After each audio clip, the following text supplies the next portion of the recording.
네, 오늘은 매우 엄숙하고 또 장엄한 이야기가 이 다니엘서 12장 전체에 소개되어 있습니다. 우선 1절부터 우리 가능하면 끝까지 남김없이 보도록 하겠습니다. 그때에 네 민족을 호위하는 큰 군주 미가엘이 일어날 것이요 또 환란이 있으리니 이는 개국 이래로 그때까지 없던 환란일 것이며 그때에 네 백성 중 책에 기록된 모든 자가 구원을 받을 것이라. 여기 지금 어마어마한 환란을 다니엘에게 보여주고 예고하고 있죠. 그런데 후반부에 보니까 그 환란과 함께 뭘 설명하냐 하면 그때에 네 백성 중 책에 기록된 모든 자가 구원을 받을 것이라. 여러분, 이 책이 무슨 책일까요? 궁금하지 않으세요? 그래서 우리는 이 다니엘서의 신약판 요한계시록의 마지막 부분을 보면서 이 책의 정체를 한번 보고 다음 절로 넘어가도록 하겠습니다. 우리 요한계시록 20장을 좀 찾아주시겠어요? 요한계시록 20장.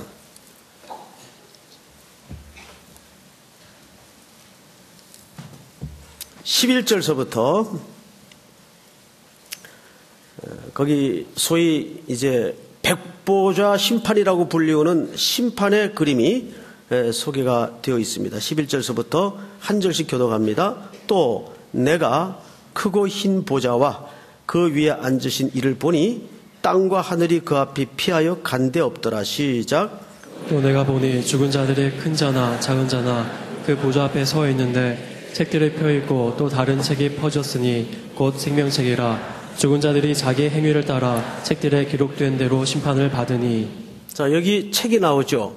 그런데 가만히 자세히 보면 여기에 두 종류의 책이 소개되고 있어요. 하나는 책들이라는 복수로 표현되어 있고 하나는 단수로 표현을 하고 있어요. 그렇죠?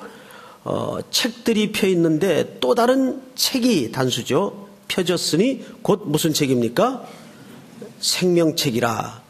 이거 나중에 좀 해석을 하기로 하고 13절로 넘어갑니다. 바다가 그 가운데 죽은 자를 내주고, 항상 성경에서 바다는 여자가 나오고 음부의 권세가 나오고 용이 등장하는 세상을 얘기합니다. 바다에서 뭐가 나오죠? 죽은 자들을 내어주고 또 사망과 음부도 그 가운데서 죽은 자들을 내주매 각 사람이 자기의 행위대로 심판을 받고. 14절 시작. 사망과 음부도 불못에 던져지니 이것은 둘째 사망 곧 불못이라. 같이 보죠. 누구든지 생명책에 기록되지 못한 자는 불못에 던져지더라. 아멘. 자, 여러분, 여기 계시록의 마지막 날에 펼쳐질 보좌 앞에, 그것도 백보좌, 크고 흰 보좌라는 표현은 무슨 뜻인가 하면, 흰 거는 항상 성도가 궁극적으로 있게 될 오시면서 거룩을 얘기합니다. 그래서 흰 색깔은 항상 거룩한 색깔이에요. 우리는 백의 민족 아닙니까? 자고로 옛날부터 흰옷 입기를 즐겨했던 민족이에요. 뭔가 하나님의 일찍이 그 예감을 통해서 택한 민족이 아니겠는가, 말도 안 되는 이야기를 하는 사람들이 있어요. 상관없습니다. 그거는 그때는 제일 싼 게 흰옷이었어요. 물감 들인 옷이 비싼 옷이었고, 어쨌든 여기 성경에 나타나는 희고 큰 보좌라는 말은 두 가지 개념이에요. 장엄함과 거룩을 얘기합니다. 근데 그게 보좌예요. 이제 요한계시록을 곧 이제 공부하게 될 겁니다. 그러면 거기에서 등장하는 중요한 개념 중에 하나가 보좌라는 개념이에요. 근데 이 보좌는 사실 원문 성경을 들여다보면 로마 황제의 보좌를 얘기할 때 썼던 단어를 여기다 도입하고 채용해서 씁니다. 여기에는 요한이라는 성경 기자의 의도가 있어요. 뭐냐 하면 그 당시 세상의 중심은 로마예요. 그리고 로마의 중심은 황제의 보좌입니다. 거기에서 세 가지 개념이 만들어지죠. 첫째는 모든 통치가 거기서부터 시작이 되고, 모든 심판이 거기서부터 나오고, 모든 영광이 마지막에 그 보좌로 돌아가게 돼 있어요. 이게 로마 황제의 보좌가 갖는 위험성이에요. 그런데 오늘 하늘에 주이신 예수 그리스도가 앉을 보좌를 이 단어를 썼던 중요한 이유는 아니다. 로마 황제의 보좌가 궁극적인 영광과 심판과 통치가 발생하는 현장이 아니라 더 진정한 보좌가 장래에 우리 앞에 임할 것이다. 그 얘기를 설명하려고 여기에 이 보좌를 로마 황제가 앉는 그 보좌의 단어를 똑같이 씁니다. 마지막에 심판은 이 보좌로부터 시작이 되고 통치도 이 보좌로부터 시작이 되고 궁극적인 영광도 이 어린 양에 앉으신 희고 큰 거룩하고 장엄한 보좌로 돌아갈 거예요. 여러분 그 사실을 믿습니까? 자, 그런데 여기 성경을 잘 보시면 12절을 보세요. 또 내가 보니 죽은 자들이, 자, 잠깐 저를 보실까요? 성경에서 어떤 성경이든지 죽은 자라고 말할 때는 그리스도를 믿지 않고 죽은 자들을 표현할 때 죽은 자라고 얘기를 합니다. 그래서 성경에서 죽었다 살았다라는 말은 언제나 생물학적인 기준으로 물리적인 개념으로 설명한 적이 없어요. 항상 영적인 기준으로 죽었다라고 표현합니다. 그러니까 여기서 죽은 자라고 설명되어진 이 내용은 누굴 가리킨 걸까요? 그리스도 밖에 죽은 자들을 얘기합니다. 항상 그리스도 안에 죽은 자들을 성경에서는 또 다른 표현으로 뭐라고 설명을 했죠? 잠들었다. 나사로 보고 사람들이 죽었다 그러니까 아니다. 잔다 그랬어요. 아멘. 그래서 주 안에 죽은 자들은 항상 죽었다고 설명을 하지 않고 잔다라고 설명을 합니다. 왜? 부활을 약속받은 자들이기 때문에. 그래서 우리가 매일 아침에 눈을 뜨고 저녁에 눕는 것은 사망과 부활을 매일 겪고 연습하는 거예요. 그래서 아침에 일어날 때면 부활하고 일어나는 거예요. 그 저녁에 잠에 들면 죽는 거예요. 잠자는 사람 보세요. 뭐 알아요? 정말 죽는 거예요. 그러니까 매일 우리는 이걸 실질적으로 체험하고 연습하는 거예요. 자, 그런데 성경을 보세요. 그 보좌 앞에 서 있는데 누가? 죽은 자들이 큰 자나 작은 자나 그 심판대 보좌 앞에 서 있어요. 아니, 어떻게 죽은 자들이 다시 살아났나? 보좌 앞에 서 있을까? 여러분, 죽은 자들은 그리스도 밖에 예수 안 믿고 죽은 자들은 부활합니까? 안 합니까? 예? 한다라는 설이 있고 지금 이쪽에 또 저쪽 어디선가는 안 한다라는 단호한 설이 있어요. 우리 자막으로 성경 한 구절 볼까요? 자, 다 같이 시작. 이를 놀랍게 여기지 말라. 무덤 속에 있는 자가 다 그의 음성을 들을 때가 오나니 선한 일을 행한 자는 생명의 부활로 악한 일을 행한 자는 심판의 부활로 나오리라. 다시 여쭙습니다. 악한 자를 행한 자도 무슨 부활로 일어납니까? 심판의 부활로 일어납니다. 자, 이제 자막을 좀 걷어주시기 바랍니다. 그리스도 밖에 죽은 자들도 부활합니까? 안 합니까? 하지요. 그래서 하나님 앞에 다 섭니다. 근데 그들은 무슨 심판을 받아요? 악한 자의 행한 대로 심판의 부활을 위해서 일어납니다. 자, 그런데 여기 보니까 그들이 보좌 앞에 서 있는데 책이 펴져 있습니까? 책들이 펴져 있습니까? 책들이 펴져 있어요. 그리고 또 뒤에 보니까 또 다른 뭐가 펴져 있죠? 책이 펴져 있습니까? 책들이 펴져 있습니까? 예, 단수로 써 있어요. 그런데 이 두 종류의 책은 완전히 다른 책입니다.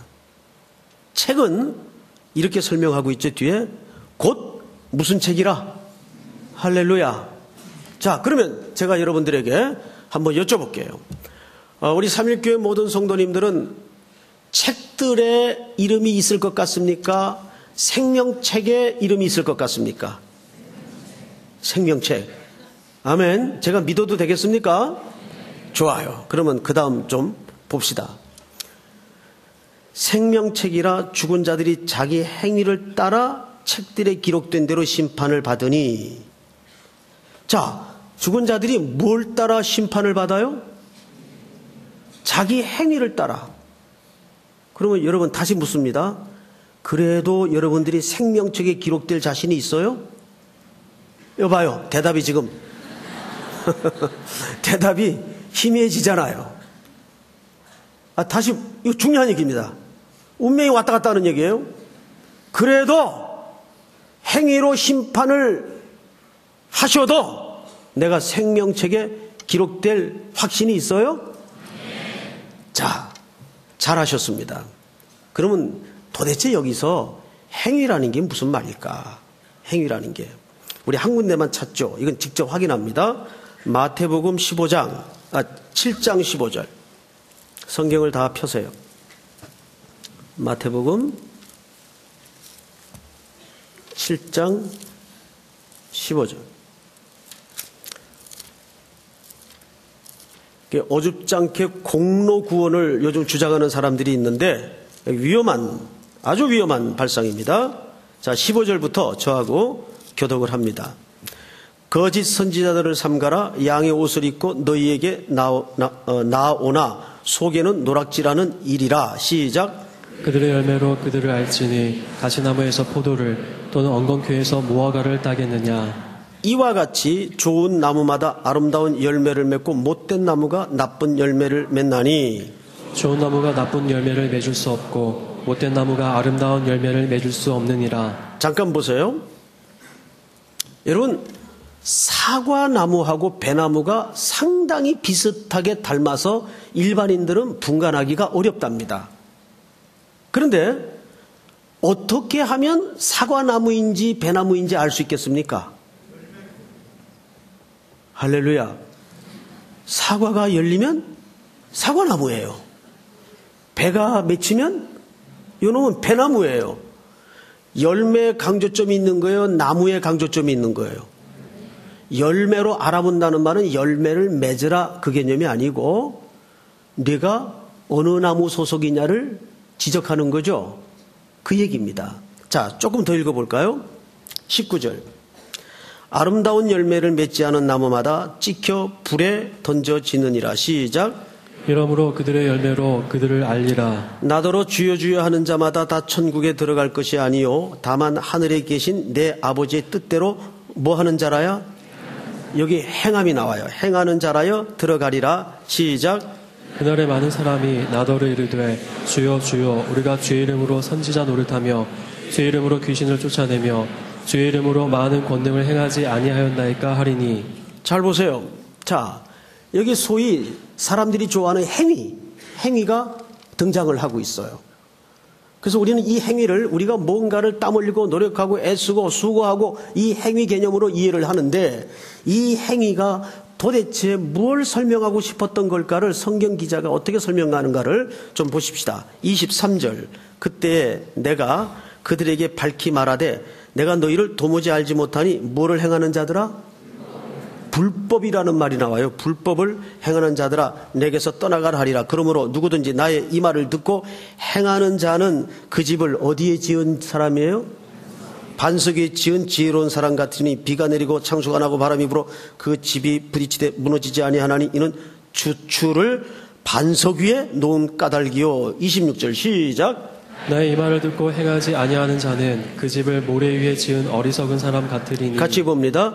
비가 내리고 창수가 나고 바람이 불어 그 집에 부딪힘에 무너져 그 무너짐이 심하니라. 보세요. 여기 행함과 불법이 반대 개념으로 등장을 해요. 그런데 행하는 것은 뭘 행하는 거예요? 반석 위에 집을 짓는 거를 지혜로운 사람이라고 그러고 행하는 자라 그랬어요. 그러면 이것이 쌓는 과정을 얘기하는 겁니까? 기초를 얘기하는 겁니까? 그렇습니다. 내 인생의 집을 어느 기초에다 쌓았느냐. 그래서 모래 위에 집을 짓는 행위는 불법을 행하는 자들이고, 불법이라는 말은 죄의 다른 말이에요. 불법은 죄예요. 하나님을 떠난 거예요. 하나님께 끊어진 거를 불법이라고 얘기합니다. 그런 인생을 모래 위에 집을 지은 인생이라고 얘기를 해요. 그런데 잘 지은 집, 행위를 옳게 한 사람은 집을 벽돌로 썼네, 금을 붙였네, 이런 집의 어떤 과정과 공정을 얘기하는 게 아니라 뭘 지금 설명하고 있습니까? 기초! 누구에게 뿔이 박혀 있는가? 누구 위에 인생의 기초를 놓아 있는가? 지금 지혜로운 행함을 행한 자는 어디에 기초를 놓고 있어요? 반석 위에 기초를 놓고 있어요. 그렇다면 성경 전체에서 아까 방금 살펴본 계시록도 행함이라는 주제는 기초 문제입니까? 우리의 어떤 행동의 문제입니까? 그렇습니다. 우리가 못나고 연약하고 부족해도 우리가 생명책에 기록될 수 있는 것은 우리가 누구에게 뿌리 박혀 있기 때문입니까? 우리 인생의 집을 어떤 기초 위에 세웠기 때문입니까? 그리스도. 믿습니까? 여러분들이 그리스도 위에 인생의 기초를 고백하고 놓았다면 인생을 잘 지은 집이에요. 아멘. 그 집은 바람이 불고 물이 넘쳐도 무너지지 않는 집이에요. 근데 아무리 잘 쌓고 잘 지은 것 같은데 반석이 아닌 모래 위에 그리스도 밖에 인생의 기초를 놓은 사람은 무너진단 말이에요. 심판날에. 믿습니까? 자, 그러면 정말 그 책은 생명책을 말한다면 또 다른 책들이라고 복수로 된 그 책들은 정말 뭘 말하는 것일까? 심판일까? 그게 제 해석이 아니라 다시 다니엘서 7장으로 넘어갑니다. 다니엘서 7장 9절을 보세요.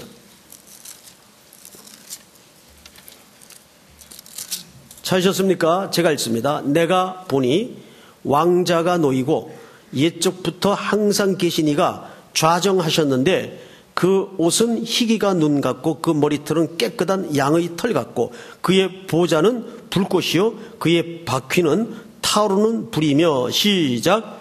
우리 강처럼 흘러 그의 앞에서 나오며 그를 섬기는 자는 천천히요 그 앞에서 모셔 선 자는 만만이며 심판을 베푸는데 책들이 펴 놓였더라. 요한계시록과 정확히 같은 그림이 소개되고 있으면서 책들이 펴져 있는데 그게 무슨 책이라고 수식어가 붙어 있죠?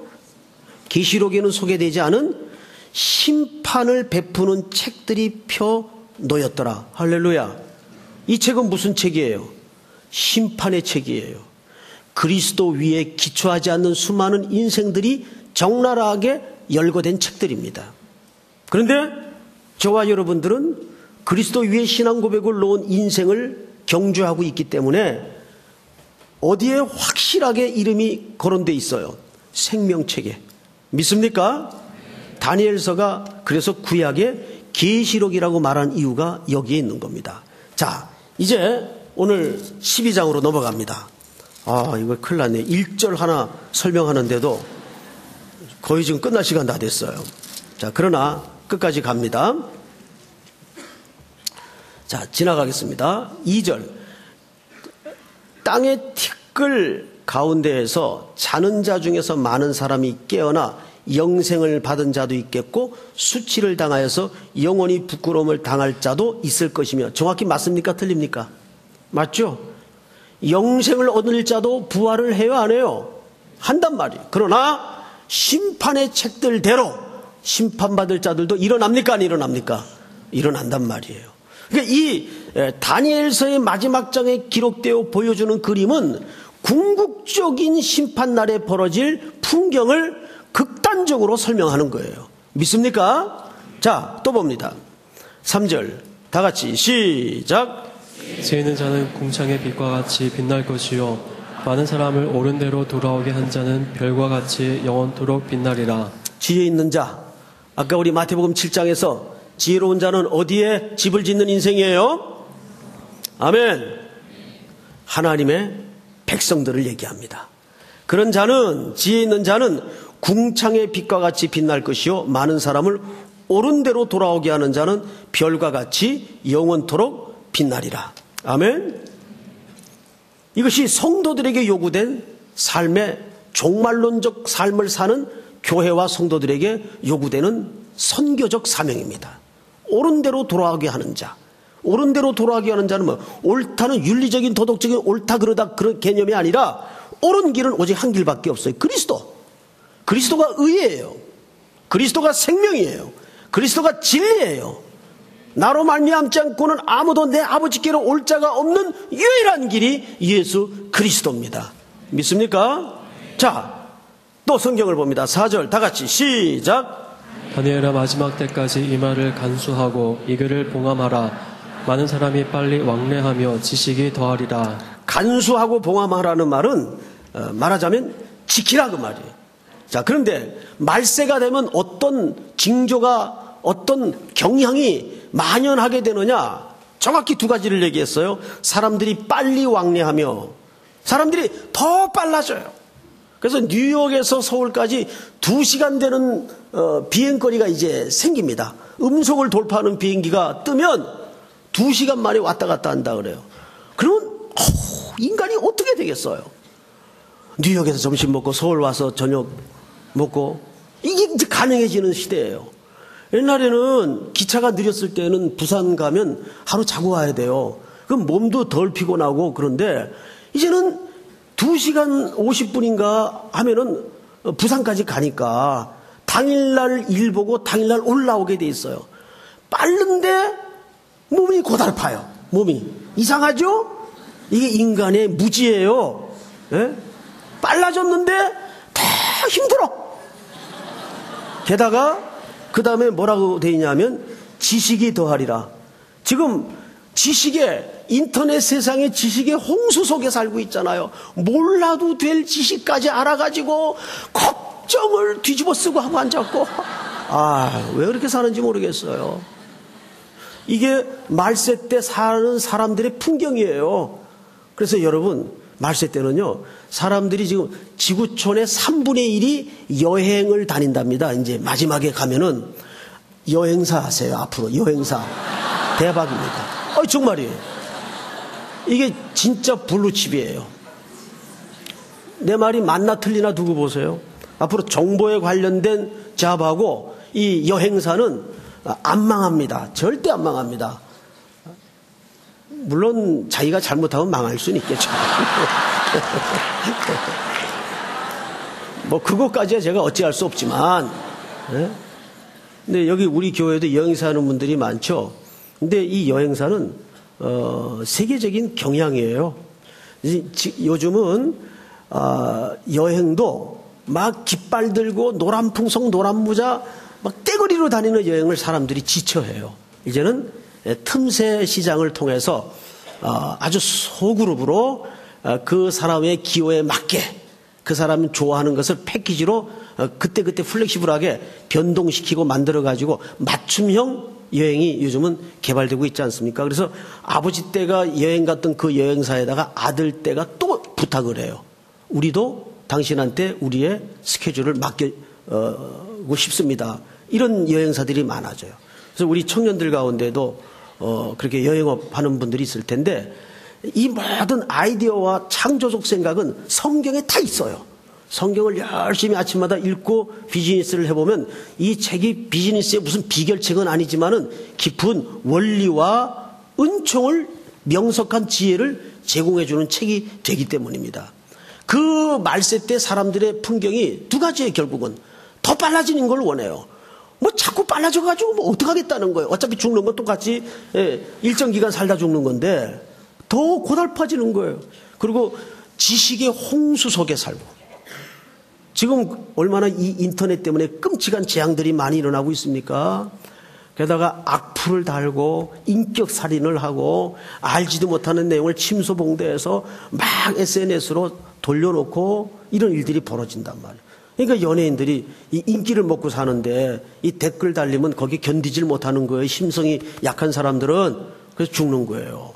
그러니까 뭐 또 최진실이 지옥 갔냐 천국 갔냐 쓸데없는 거 가지고 또 인터넷에 난리를 치고. 자, 이제 성경을 또 보십시다. 5절 다 같이 시작. 나 다니엘이 본즉 다른 두 사람이 있어 하나는 강 이쪽 언덕에 섰고 하나는 강 저쪽 언덕에 섰더니. 자, 다니엘이 어떤 환상을 봤는데 그 환상이 환란에 관한 환상이라고 그랬어요. 6절을 제가 좀 읽겠습니다. 그 중에 하나가 세마포 옷을 입은 자 곧 강물 위쪽에 있는 자에게 이르되 이 놀라운 일의 끝이 어느 때까지냐 하더라. 그러니까 놀라운 때의 끝이 어느 때까지냐, 어떤 사건 자체를 물은 겁니까? 기간을 물은 겁니까? 기간을 물은 거예요. 이것은 실질적으로 다니엘이 물은 겁니다. 그 끝이 언제냐?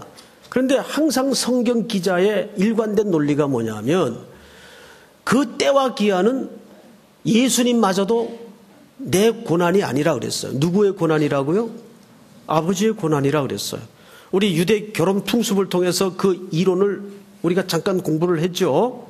그거는 아버지만 결정할 수 있는 고난이 있어요.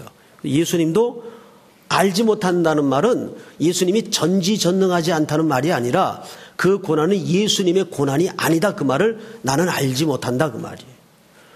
어떤 신학자들은 그걸 가지고 예수님도 모르는 영역이 있었다. 그래서 예수님의 전지, 전능, 예지, 능력에 대해서 의심의 글을 쓴 사람들도 있어요.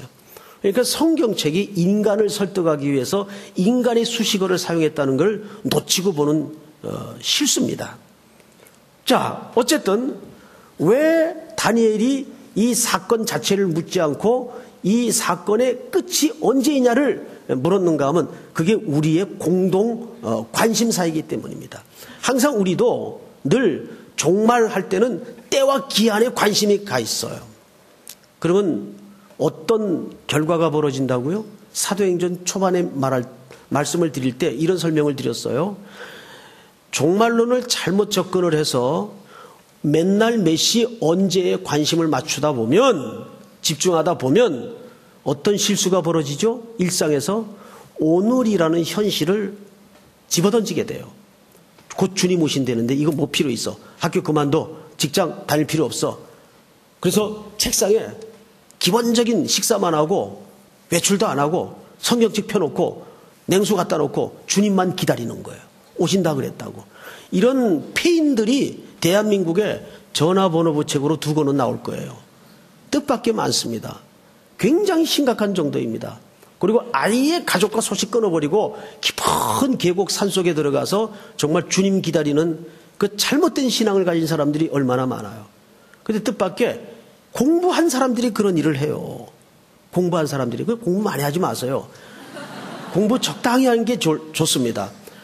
이렇게 보면 공부 많이 하는 사람들은 골몰해요. 그래서 거기 빠져버립니다. 그게 뭐냐면 좋은 말로 몰입이지만 나쁜 말로는 균형이 없는 거예요. 균형이. 통전적으로 성경도 인생도 보지 못하는 우를 범할 수가 있기 때문입니다. 해서 때, 날, 그 기한은 아버지가 신경 쓰지 말라 그랬어요. 그리고 서로 내일 지구촌이 멸망하는 일이 있더라도 오늘 사과나무를 심는 심정으로 삶을 영위하라 그 말이에요. 그 말을 성경 기자가 이렇게 설명했습니다. 어디를 보시냐면 9절을 보세요. 9절. 그가 이르되 다니엘아 갈지어다. 이 말은 마지막 때까지 간수하고 봉함할 것임이니라. 여기 갈지어다라는 말은 우리 한글 성경 보니까 가라 이 말처럼 들리는데 이 말은 그 말이 아니라 go your way, 내 길을 가라 그 말이에요. 오늘 네가 감당해야 될 삶의 길로 오늘도 뚜벅뚜벅 좌우 보지 말고 언젠가 주님이 오시는 그 확고한 약속을 바라보면서 오늘이라는 현실을 놓치지 말고 뚜벅뚜벅 걸어가라 그 말이에요. 믿습니까? 우리 한 주간도 이 자세로 삶을 살아야 되는 거예요. 자, 7절을 보십시다. 이제 마지막으로 어려운 문제가 나왔습니다. 7절 다 같이 시작. 내가 들은즉 그 세마포 옷을 입고 강물 위쪽에 있는 자가 자기의 좌우손을 들어 하늘을 향하여 영원히 살아계신 이를 가르켜 맹세하여 이르되 반드시 한때 두때 반때를 지나서 성도의 권세가 다 깨지기까지이니 그렇게 되면 이 모든 일이 다 끝나리라 하더라. 아멘. 여기 한때 두때 반때. 자, 때는 한번 설명드렸죠. 1년을 말하는 겁니다. 그러면 한때 1년, 두때 2년, 플러스 3년, 반때 6개월. 그럼 얼마가 됩니까? 그렇죠. 3년 6개월이 됩니다. 자, 3년 6개월이 되는데 계시록 12장 6절에서 잠깐 이 부분도 살펴보고 지나가십시다.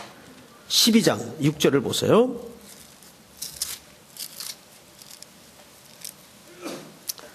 우리 오케스트라 팀 한번 전체 같이 읽어주시겠습니까? 12장 6절 다 같이 시작.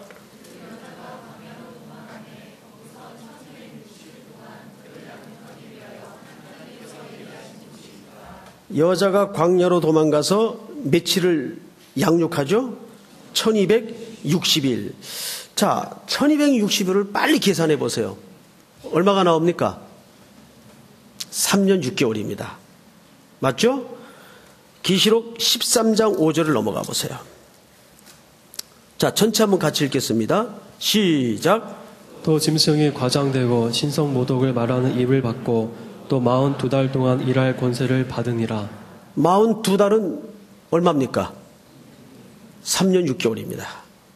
그리고 1260일을 얘기합니다. 이 기간은 한정적으로 어둠의 권세가 마음껏 자기의 역량을 일시적으로 과시하도록 하나님이 허락한 테두리예요. 이때까지만 승리자처럼 발버둥을 쳐요. 우리 안에 으르렁거리는 사자 모양이죠. 그때에 반드시 끝날이 온다 그 말이에요. 이제 오늘 본문으로 가서 이제 말씀을 좀 정리하도록 하겠습니다. 11절을 볼까요? 11절. 매일 드리는 제사를 폐하며 멸망하게 할 가정한 것을 세울 때부터 1290일을 지낼 것이요. 여기는 1260일입니까? 1290일입니까? 그럼 며칠 차이가 나네요? 며칠 차이가 납니까? 30일 차이가 나죠? 어떡하죠? 이 30일 차이를? 이것은 유대력과 바벨론 달력의 날짜 계산법 때문에 날짜에 30일 차이가 나도록 되어 있습니다. 사실상 같은 날을 얘기합니다. 이때는 유대인들에게는 유대력이 통용되었지만 포로 생활을 했던 바벨론에게는 뭐예요? 바벨론 달력이 기준으로 계산되었기 때문에 정확하게 30일 차이가 나는데 역시 42달 3년 6개월을 얘기합니다. 이 기간은 성경 전체에서 암시적으로 어둠의 권세 잡은 자가 일시적으로 고난을 받아서 으르렁거리는 성도를 위협하는 기간을 얘기해요.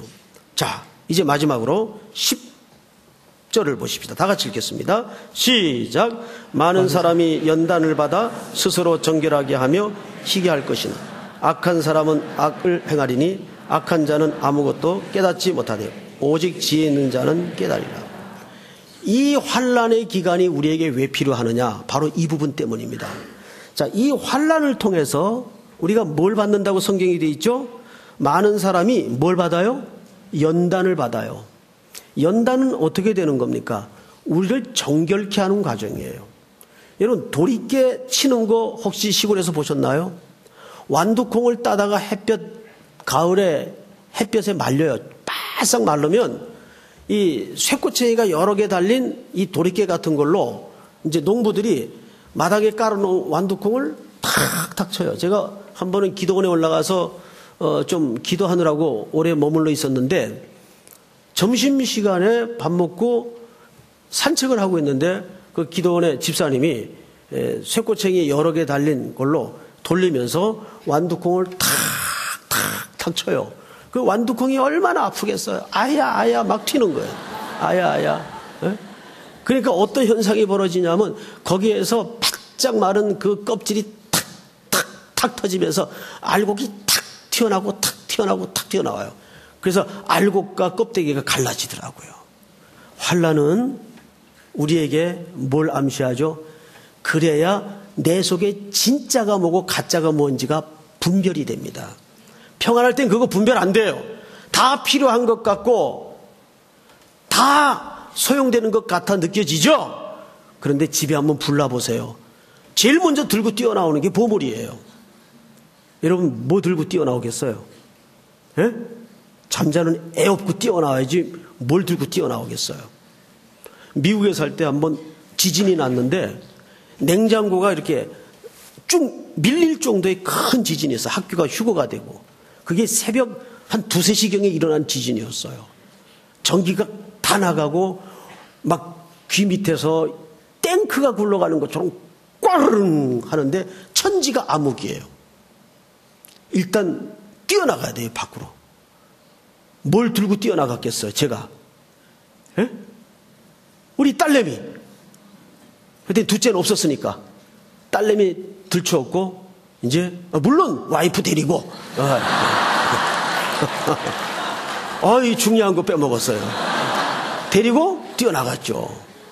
나가니까 사람들이 자다 말고 일어나서 뛰어나오니까 맨몸만이 든 것 같아요. 그런 경천동지할 인생의 폭풍우를 만날 때 우리 속에 연단을 통해서 네가 진짜가 뭐가 필요한가가 내 속에 분별이 되는 거예요. 내 보물이 뭐였는가가 판명이 되는 거예요. 10절을 잘 보세요. 연단을 받아 스스로 뭐하게 하며 정결하게 하며 그렇게 그리스도의 신부로 오 주님 정말 세상에는 정붙일 곳이 없군요. 세상 사랑 다 헛된 것이군요. 주님만이 나의 영원한 신랑입니다. 이거는 배반의 쓰라린 상처를 겪어봐야 주님이 참 신랑인 줄을 깨닫게 되는 거예요. 그렇다고 해서 그걸 일부러 겪을 필요는 없지만 우리가 그런 인생의 폭풍우를 스쳐 지나가면서 겪어가면서 인간의 사랑이 얼마나 유한한 것이고 비틀려진 것이고 이기적이고 이걸 경험해요. 그러면서 우리는 주님이 얼마나 나에게 온전한 신랑이 되는가 그걸 배워가는 겁니다. 그걸 거룩하다고 말하고 성결하다고 말하는 거예요. 마지막으로 10절 하반절을 보십시다. 악한 자는 아무것도 깨닫지 못하되 오직 지혜 있는 자는 깨달으리라. 자, 여기 중요합니다. 보세요. 여러분들은 어떻게 이 놀라운 사실을 깨닫게 되었나요? 어떻게? 나는 굉장히 신비스럽고 궁금해요. 어떻게 여러분들은 이 거룩한 신부로서 이 지혜를 갖게 되었나요? IQ를 탁월하게 타고 태어났나요? 성경 기자가 이렇게 얘기합니다. 진짜 마지막으로 베드로전서 2장을 보십시다. 제가 얘기하면 잘 안 믿을 것 같으니까 이제 성경을 근거로 말씀을 드리는 거예요. 6절, 2장 6절.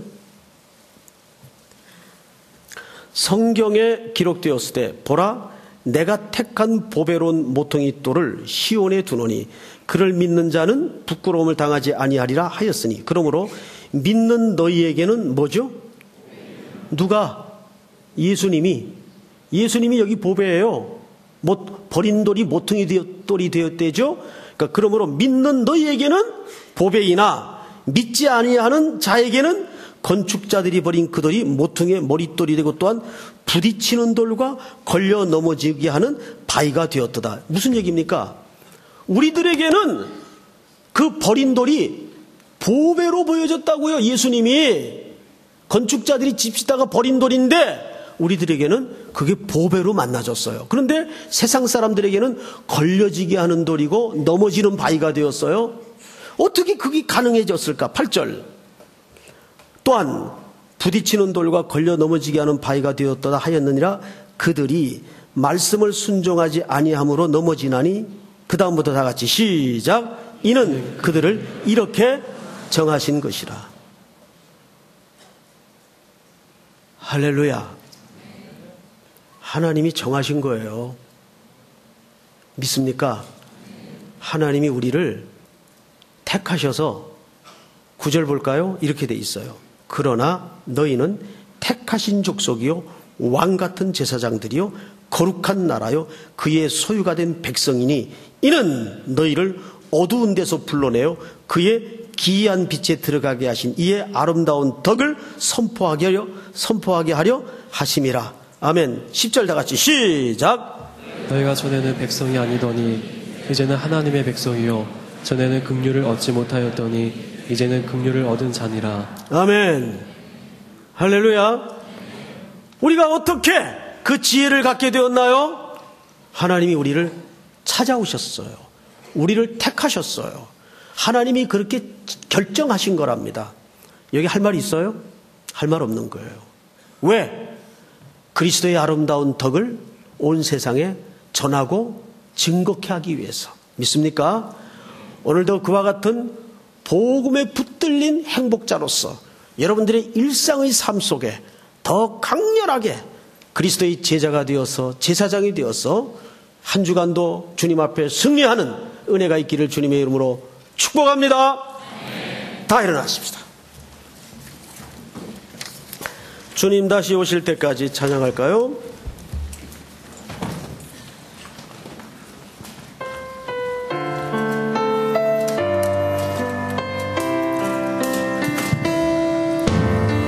주님 다시 오실 때까지 나는 이 길을 가리라.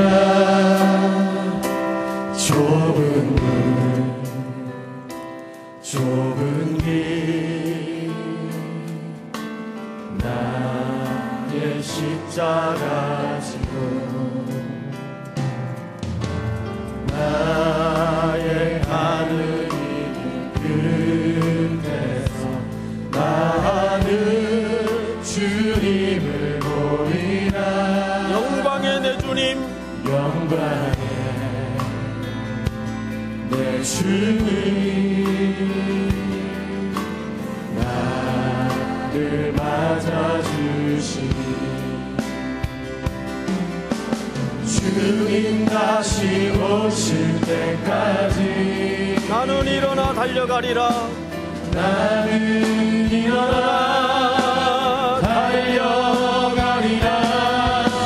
주의 영광 온 땅 덮을 때 나는 일어나 노래하리. 내 사모하는 주님 온 세상 구주시라. 내 사모하는 주님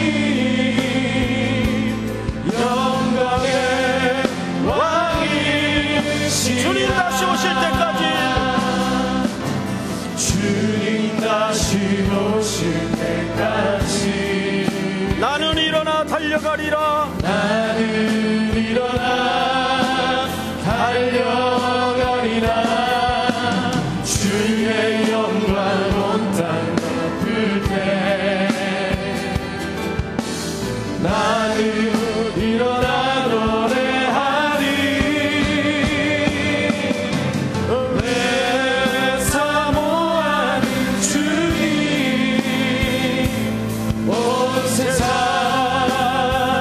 구주시라. 내 사모하는 주님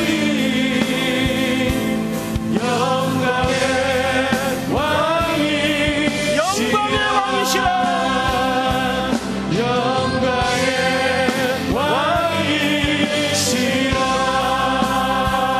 왕이시라. 우리 이 시간 헤어지기 전에 기도합시다. 하나님, 내일 1900명의 영혼들을 우리 손에 붙이셨사오니 마귀의 권세로부터 그들을 구원해 주시고 예수 그리스도의 생명을 만나게 하시고 오직 길이요 진리이신 그리스도께로 들어가는 역사가 이곳에서 나타날 수 있도록 함께해 주시옵소서. 또 한 주간도 현장에서 그리스도의 제사장으로 살아갈 삶의 현장에 주님의 승리를 드러내게 하여 주시옵소서. 우리 주여 부른 다음에 소리내어 동성으로 기도합니다. 주여!